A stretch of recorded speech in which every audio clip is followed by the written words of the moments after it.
It's time for us to welcome our first guest to this evening's show. A new play that follows two men who are trying to spice up their love life. After 10 years of married life, Tom and Tim decide to book an evening with a male escort, and so begins Horseplay, which is having its world premiere at the Riverside Studios in Hammersmith. We're joined now by writer Ian Hallard, who's here to tell us all about it. Hello, Ian. How are you? Hello, I'm very well, thank you. How are you doing? Yeah, not too bad at all. Thanks for joining us on the show. Now, when I gave that introduction, I didn't give any context to what kind of play this is, in the sense that this is a comedy, isn't it? It is very much Yes, so. yeah. It's a very silly, very colourful, farcical comedy. Something to cheer us up in these slightly grim times that we're finding ourselves I in. don't know if slightly is the right word there, Ian. I'd go for all the way grim, really. I'm trying to be optimistic, you know. But I think we will take joy anywhere we can get it. And this does sound Exactly. like it's going to have us laughing so much that we might not need to go to the gym, because it's working on our abs at the same time and warming us up. So, it's ticking all the Killing boxes. many birds with many stones. Brilliant. Exactly, So tell us a little bit about the play. I know I gave basically one line there, but there's much more to this than meets the eye, isn't it, this play? yeah. Well, I'm assuming obviously we're on the BBC, so I'm going to be very careful about what I'm allowed to say. But PC? I have given a few other kind of interviews where I discovered I can say the word sex dungeon on the BBC, and especially I suppose now it's Well, later you've in the just day. done it That's now, so safe it's as well. fine. Go I for know exactly. it. Yeah, it's about a couple who decide to spice up their sex lives by booking an evening in a sex dungeon, and just before the action starts to get going, it all goes horribly wrong with a bump in the head and a door that gets locked and they can't get out of, so they're stuck in there for 24 hours, and it's their adventures of what happens in there and their attempts to try and get out. So this is incredible as well, isn't it? Because I love this when you're thinking of a writer. When you're thinking as a writer and you're thinking about this play, to come up with a story that you can create that can fill that time, that can have all of the different things that you need, but be set in one space. That's a skill in and of itself. Well, that was the challenge. I wanted to write something with a physical set that didn't go anywhere else. So the challenge as a writer was to keep them locked in for the full length of the play. And I have to say, the our designer David Shields has done an amazing job. He is properly, the research is immaculate. You go in. I say this. I've never been in a sex dungeon myself. Obviously, that sounds like I'm protesting too much there, Yeah. but it's exactly how I imagine a sex dungeon would look, and the accoutrements and all the different props and everything that our stage management team have sourced are very funny and yeah, very very spot on. So yeah, Oh, and what happens to those when the play's finished? Do they just go into the prop department, or can you take those home I with you? Is there? I haven't. No, I haven't asked for any of those as souvenirs. I think a couple of members of the cast have got an eye on one or two, and if those suddenly go missing on the final night, that wouldn't surprise me at all. But I don't know. Who knows? We've got maybe we'll have a sort of eBay auction. Yeah. Certainly, Matt, because the three of the guys who are in who play the lead characters Yes. are in lycra bodysuits through the whole show. Look at One that. of whom is former EastEnders and Dancing on Ice hunk Matt Lipinskis. So he's it wouldn't surprise me if he was auctioning off his costume at the end of the run to the highest bidder. To do with what you will. I like the fact that I asked that question. Like, well, there are some of the cast that have already got first dibs on certain things. It's already been But discussed. I'm not going to name names, but actually one of the props was brought in by one of the cast members. Oh, So look I at suppose, that. yeah. Incredible. Not necessarily the prop you'd expect, and not the cast member you'd expect either. So that's Now when I come and watch the play, that's what I'm going to be trying to work out, isn't it? I'll miss everything. I'll just be looking at thinking, right, which one who of brought you? what. Yeah, exactly. It's going to be that. But look, can you tell us a little bit about how and where this idea came from? Because obviously you said the challenge was I wanted it to be set in this one place. But how Yeah. does your mind create, such a, like you said, you've never been in a sex dungeon before. Where did the idea first come from? Well, I'm a volunteer for London Gay Switchboard, so we talk to a lot of people on the phones there, and one of the things that we talk to people about completely openly is any kind of slightly sort of alternative sexualities, kink, fetish, all those kind of things. and it got my mind thinking about what would happen. I mean, someone actually said this to me today, that there's a Stephen King story based on this premise, which I didn't actually know about until Okay. today, about what would happen if someone was in a kind of sexual environment in a bondage session where they've got tied up, and then suddenly the person who tied them up becomes incapacitated somehow. They have a heart attack or something. And I just thought that obviously if that happened in real life, that would be a slightly terrifying experience for the person who was tied, well, for everyone involved. But in a comic situation, in a play, it actually might be quite funny if someone was trapped there for a while, not able to get out. So that was kind of the first image that came to me. And then it was just about exploring that whole area and about the silliness of sex. I mean, that it's a play that's all about sex that doesn't actually have any sex in it, Yes. because it's about role play and stuff. And it was looking at all the different role plays that people do, and actually kind of going, well, if you actually think about it, the mechanics of sex are fairly ridiculous. And I think obviously everybody has different things that appeals to them and that tickles their fancy.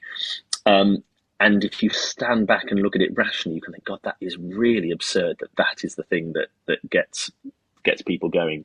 And it was just kind of exploring that and kind of not mocking that, not taking the mick, but kind of going, this is actually quite silly in a way. All that sort of role play stuff. It kind of lifts the shame off it, doesn't it, and makes it more, I guess, like lighthearted. And I feel like that's so refreshing in a way, because the kind of, when it comes to sex and talking about sex, the majority of adults, they're going to have sex in their lifetime, and yet, you know, there's still all of this kind of shame and stigma and stuff around conversation. And I think that causes a lot of problems, because people feel like, oh, I can't talk to them, I can't tell them, or, you know, I have to keep this a secret. And it would just be really, you know, it's so refreshing, I find, as someone, you know, now I'm approaching 40, I've got to that place in my life where it doesn't worry me what anyone else thinks of me, but I want to be able to kind of just express myself. And it's not about sensationalizing it or, you know, anything like that. It's just about saying, like you say, this is something that happens to all of us. And okay, maybe not to the extremes of, you know,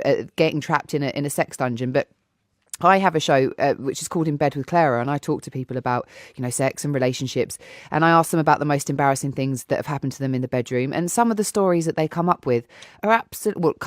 experienced are absolutely brilliant, and it just shows that sometimes these things happen and they are hilarious. Maybe not so much at the time. No, exactly, but in retrospect. But I think this is it, and the internet has been a really liberating force in terms of that, because obviously, even 10, 15 years ago, if you were into something that was a little bit outside the mainstream, you probably sat at home thinking, I am the only person who likes this and I'm really weird. Whereas now, as long as it's, I mean, obviously the important thing is as long as it's consensual and everybody's kind of doing it without being coerced or of their free will, you'll find someone out there who's into it. And as long as it's not dangerous or in that respect, then kind of go for it. Exactly. And so people are going to come along to this. They're going to have lots of laughs, and you know, it sounds like it's very funny indeed. When you kind of do this, and I ask this question because I'm not from the world of theatre, but as a writer, you write the play, and like you said, you kind of had this image in your head, a little bit of what it looks like. How involved are you in the process of creating the set, or do you literally hand it over to, you know, the director and the set designer to create? There's a bit of both, particularly because it's a new play. Right. Obviously, there's a certain amount of crafting that goes on in the rehearsal process. You kind of sit there and you go, something that you've come up with that you wrote down on the page. When you actually see it in front of you, kind of go, oh, actually, that isn't playing out the way I'd expected, so that needs to be changed. And that's why we have previews. We didn't have many previews, but we had our press night last week, and we actually we changed where we positioned the interval on the basis of the first preview, just because, also particularly for a comedy, obviously the audience is the final element that you really need. You can only really tell whether something's working as to whether people are laughing or not. And it was really obvious on that first preview, kind of going, the interval is in the slightly wrong place. We'll move it. And the show just suddenly clicks, and it works much better that way. And that wasn't something that you're able to tell just sitting in the rehearsal room. Yeah. So it's incredibly collaborative. And of course, when you've got a really talented cast of actors, like we've got David Ames from Holby City, yes, and Jake Maskell and Matt Lipinskis from but from EastEnders and Hollyoaks, they bring loads of stuff to it as well. So you're kind of adapting the play to play to their strengths as well, and they come up with stuff that you haven't thought of and new laughs and stuff. So it's very much a collaborative process. And I love to hear that. But that means, then I guess as someone who writes plays for theatre, then you have to allow your work and I guess yourself to be quite malleable and to say, well, actually, yeah, we can change that and be quite open to it. Because I think in lots of kind of creative fields, people can often be quite fixed. No, this is the way it has to be. This is the way that I've done it. But I guess for you, when you write a play, actually what you want is for the audience to have the best possible time and for it to be the best it can be. And for that to happen, it takes everyone's input. And I'm totally shameless about it. If someone comes up with a joke or a better line or a better bit, I'll go, yeah, we'll put that in. It's not as if we've got a little list of credits at the end going, this particular moment was created by so-and-so. As far as I'm concerned, I'll take all the credit. But this is the thing. The trick is to surround yourself with a really talented, confident, secure group of people who create this kind of creative environment, and then you can soar. Then the whole project can fly. And that's what's the brilliant thing about when you get it right. You have that team around you, and you just go, that's brilliant. You're all pulling in the same direction. You all want the show to be a success, and you haven't got egos or anything like that. And that's the dream scenario. Sounds incredible. And you mentioned there the press night. What were your nerves like? Because as you said, this is a brand new play. For the play to be performed in front of an audience, that, like you said, that's where you kind of really see whether it works, what doesn't, and you kind of can make changes from there as well. But also, I guess it's almost like when I speak to musicians and they've been in the studio and they've been crafting this new music and writing new songs and working with producers, but until they're actually out on a stage performing it, they can't see the impact that it has on people.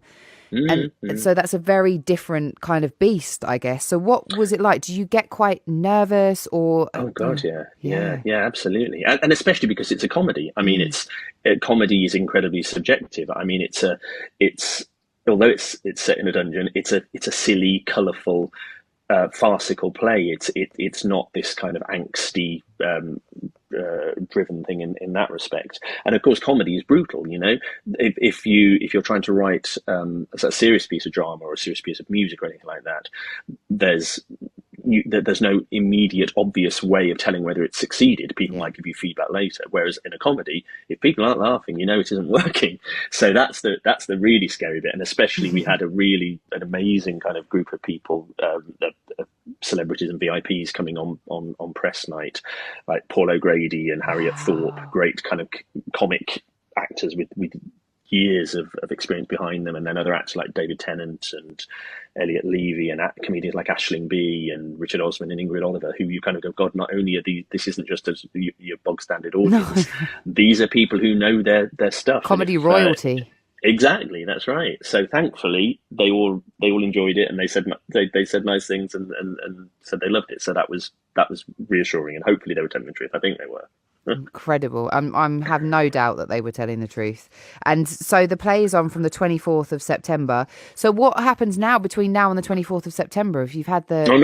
No, we're on until the 24th of September. Oh, so you're that's on when now. we finish. So yeah. I'm so sorry. I was like, it starts on the 24th of September. That's right. No, we've only 2.5 weeks left. We've got incredible. So yeah, press night was last week, and they've done the show twice today. I was watching the matinee today, and they've had another evening show tonight. So they'll be all. I'm sure they've gone straight home, no drinking in the bar afterwards, and they'll be tucked up in their beds, ready to do it all over again and get locked in the dungeon all over again tomorrow night. When we talk about theatre, it is such an intense schedule for actors, isn't it?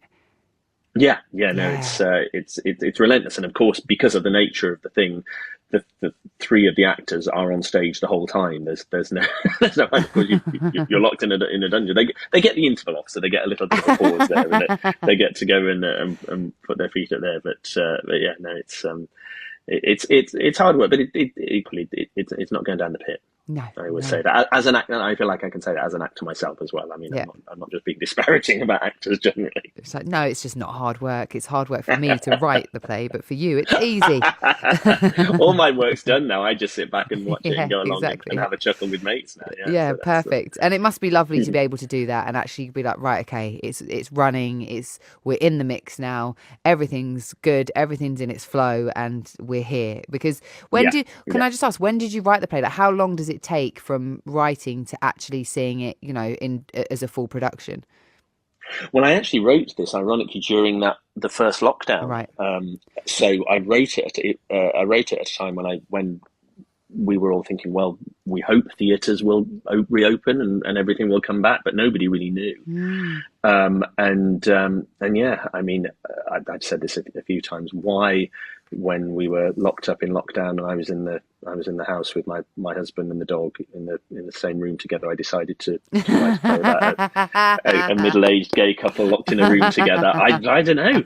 Who knows where these ideas spring from? You didn't say that when I asked you about the idea at the start, did you? Though you didn't let that bit out well, that cat out of the bag. I'm getting it in the neck from my husband every time I say it, and I thought, oh, okay, well, what the hell?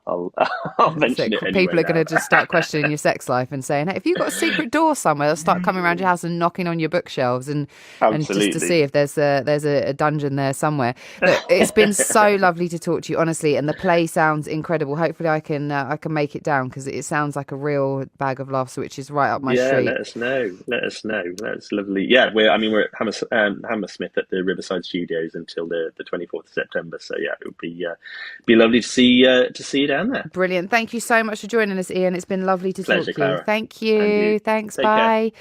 That was Ian Hallard, who is the writer of brand new play, which sounds great. It's called Horseplay, and it's on at the Riverside Studios until the 24th of September. If you'd like to get tickets, you can go to riversidestudios.co.uk. What a lovely chat. I enjoyed that.